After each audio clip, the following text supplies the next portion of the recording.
Thank you, Shreya. Hello, everybody. My name is Alan Boehme. I'm Executive Advisor to the CEO of the H&M Group based in Stockholm, Sweden. For those of you that are not familiar with H&M, I thought I'd provide a little bit of background information. H&M is about 75 years old. We're one of the oldest and largest fashion retail companies in the world. We have approximately 4,700 stores. We offer online sales and e-commerce in 54 markets. Our turnover is over 199 billion SEK, and we are growing and expanding to new markets every day. Now, many of you may know us for our lead brand, H&M. However, we also have additional brands that you may or may not have heard of. In addition to H&M, we have our brand COS, which is based in London and services all continents of the world. We have Weekday, another one of our brands, an up-and-coming brand in Stockholm, Monkey, H&M Home. We have And Other Stories, Arquette, and Afound, and many other small companies that we have partnerships that we work with on a daily basis. So what I thought I would like to do is to take a few minutes and talk to you a little bit about the current use of technology and how we look at technology and how it supports our mission for customer interaction going on an everyday basis, whether you're online or in the store. So the current and future use of technology is really about enhancing customer experiences. For years, H&M has provided fantastic experiences both in physical stores and online, and now through the use of more and more technology, we're making major strides. Technology and customer experience is all about data. It's about freeing the data that's been locked in our systems historically and making them available, and the use of this data available for our colleagues, for our customers, and for everybody that wants to interact with H&M in some type of a partnership. One example that I'd like to share with you is what we call the G Store. The G Store is something that we started a little over a year ago. The concept was if you were to treat a store as just a node as part of your environment and treated it so that it could be a warehouse, it could be a fulfillment center, and we didn't think of the store just as a physical place to make a purchase, what could you do? So what we decided to do is we freed the data, as we call it, through the use of RFID technology on all of our garments. We were able to then put readers into the store ceilings at some COS stores. We have up to the second information, not just of what is available in the store, what is available in the back room, but also because the information is flowing, if you may, it's no longer in our back end systems, we can see things that are moving through the store as well. So a good example of how this is used is you may be shopping in the store and you've taken 2 or 3 items with you to the fitting room. And you get into the fitting room and you've decided, I don't like this color, or maybe I want to have a different color or a different size. There is a tablet device connected to the mirror in the fitting room. It knows what you have in there. It knows the sizes you have in there, and it offers you the option of a size larger, a size smaller, a different color. And simply by touching the touchpad, it sends a message real time to our colleagues who can go to the exact location where you picked up that garment. We also know if it's in stock, and they can bring the garment to you, so no longer do you have to get dressed again, go out to the store, pick up the garment, bring it back in. It becomes very seamless. In addition, for those garments that you decide that just weren't quite right for you, and typically you put these back on a hanger in the fitting room, now, the hanger, we know everything that's on the hanger, and our colleagues can then get them back onto the floor much faster and much more conveniently. Now you're ready to check out, and with the use of an app and a QR code, again, all the data being connected, you can now actually use the QR code and pay right from the app in the fitting room without having to stop at the register or the till anymore.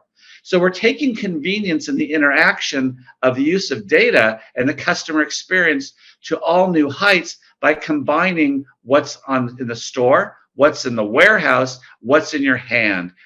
And in doing so, this also allows us to set up things of pick it up in the store. You can shop online and pick it up in the store.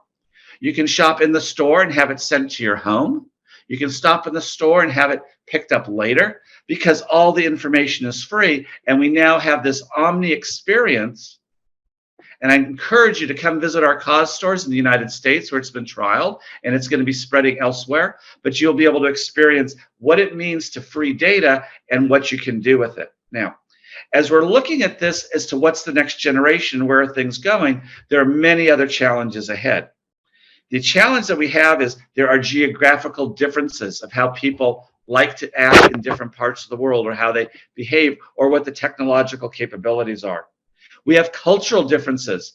Certain things are more culturally acceptable in one part of the world than another. We also have the general experience of what's expected, because what is competition doing? What are our kids doing when they're playing with video games? Things where expectations have been set. And most importantly is just the speed of change of technology and all the new possibilities that occur.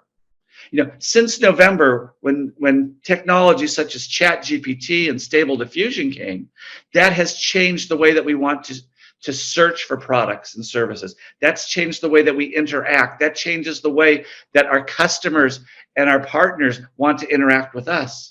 Because information is, again, it's more free. It's not locked in behind the walls of a computer scientist. It's not locked anymore behind a software engineer. It's now democratizing the information, democratizing the data, and that creates all kinds of new possibilities for wonderful experiences that we haven't thought of.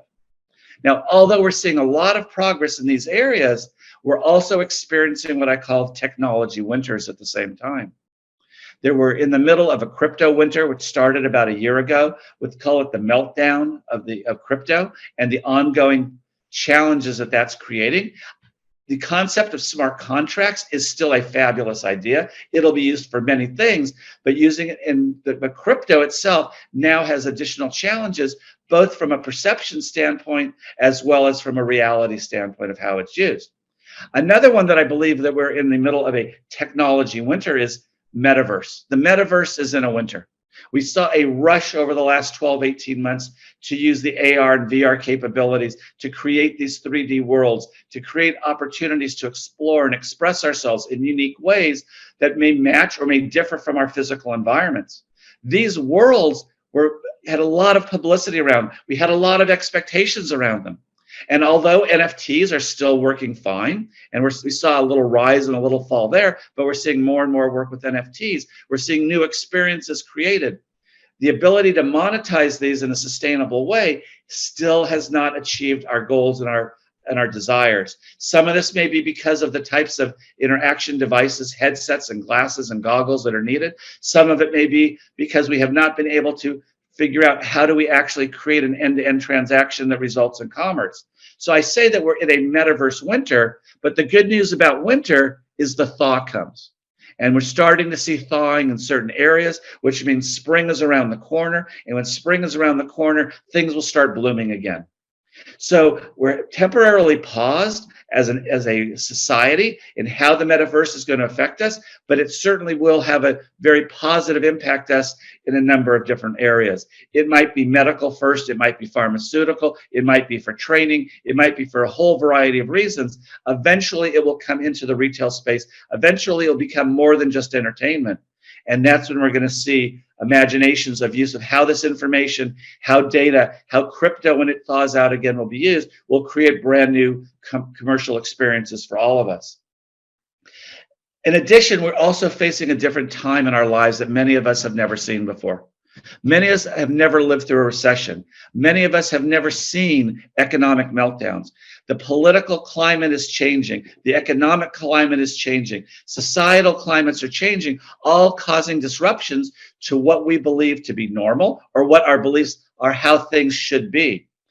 Many people look at this as a negative. Many people look at this as a potential downturn as to the new experiences that we're going to create. I put forth that out of all of these various meltdowns in the past, whether it has to be with Y2K many years ago, whether it had to do with the global financial crisis, what it had to do with Web 3.0 really never taking off quite yet, new and exciting technologies arrive. People get creative in how to do this. We create brand new experiences, new communities have formed, and that's how we propel things forward. So I believe that out of these situations that we're facing, these series of crises that we're going to have to learn to live with on an ongoing basis, new and exciting things will come about in order to help us go forward. In addition, there are many regulatory moves that are being put in place, and this is for various reasons all around the world. I believe this is going to lead to the deglobalization as opposed to the continued globalization of technology and the economies.